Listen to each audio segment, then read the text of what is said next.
கோயில் திருவிழாக்களில் உரிய நெறிமுறைகள் பின்பற்றுவதில்லை என்றும் பாதுகாப்பும் அளிப்பதில்லை என்று இபிஎஸ் குற்றம் சாட்டியிருக்கிறார். விவரங்களை செய்தியாளர் ராஜேஷ் வழங்க கேட்கலாம். ராஜேஷ், எடப்பாடி பழனிசாமி என்ன குற்றச்சாட்டுகளை முன்வைத்திருக்கிறார்? விவரங்கள் என்ன?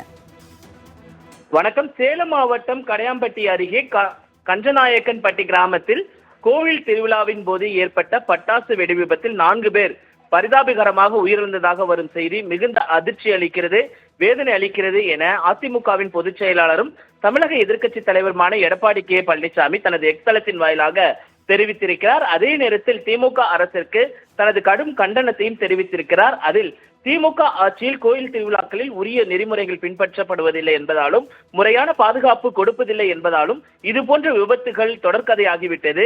எங்கே எப்போது அலட்சிய போக்குடன் செயல்படும் திமுக மாடல் அரசுக்கு தனது கடும் கண்டனம் என்று அவர் தெரிவித்திருக்கிறார். உயிரிழந்தோர் குடும்பத்திற்கான நிவாரண நிதியை உயர்த்தி வழங்க வேண்டும் என்றும் இனி இதுபோன்ற விபத்துகள் நிகழாவண்ணும் பாதுகாப்பு நெறிமுறைகளை பின்பற்றுவதற்கு உரிய ஆவணம் செய்ய வேண்டும் எனவும் திமுக அரசை வலியுறுத்துகிறேன் என அந்த பதிவில் அவர் குறிப்பிட்டிருக்கிறார். விவரங்களை வழங்கியதற்கு நன்றி ராஜேஷ்.